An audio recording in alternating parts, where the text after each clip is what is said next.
Ada stepped into her new role as Rose, a wife of a billionaire. After welcoming the kids home, Ada was happy that the kids had not noticed the change in their mother's physical appearance. So that gave her a bit of confidence.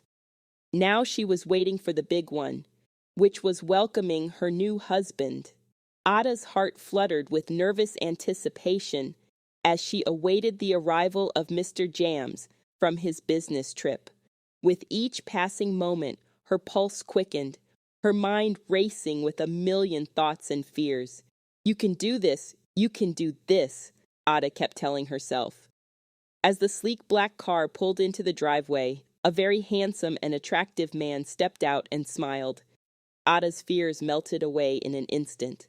Why does he have to be this handsome? Ada whispered to herself. I am meant to just be acting, not experience genuine butterflies in the stomach.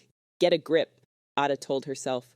With a warm smile and a kiss on the cheek, Mr. Jams greeted her with a kindness and affection that took her by surprise. Welcome home, darling, Ada said, with genuine warmth that also took Mr. Jams by surprise. Ada offered to carry his laptop bag. That was even more surprising to Mr. Jams, because his wife never performed acts of kindness. It was a small gesture, but one that fascinated Mr. Jams. Rose would not have bothered carrying the bag for him. After Ada ensured that her husband had dinner, Ada brought the coffee herself to the study. Mr. Jams looked at her and wondered if she was all right.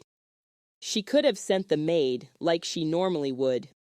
Her husband thought maybe she needed money and asked if she was still okay financially. Just you and the kids being there for me is more than enough for me, she replied. Mr. Jams just looked at her with a puzzled look and asked her to leave the study. He always wanted to be alone.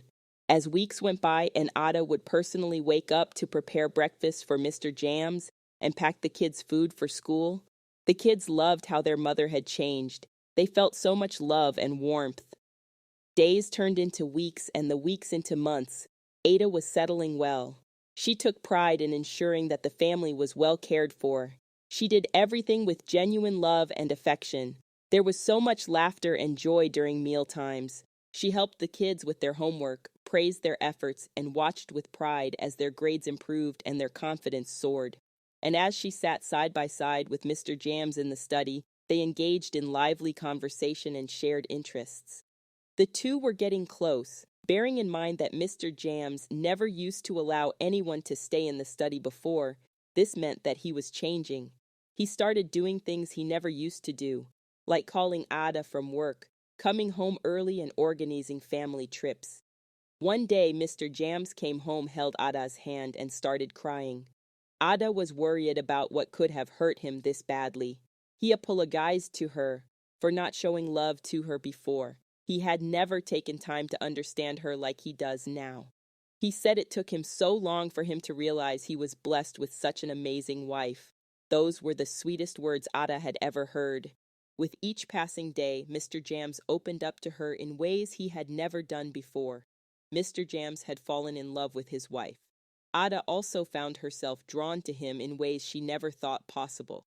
She was supposed to be acting, but instead, the two were falling deeply in love with each other. Then something big happened. Mr. Jams changed from sleeping in the study to the main bedroom with his loving wife. This was no longer a drama series, but an Adachian reality show. Things had taken an unexpected turn. God, how am I going to get out of this mess? Ada whispered as she gazed into the ceiling. Look out for part 3 for more interesting events.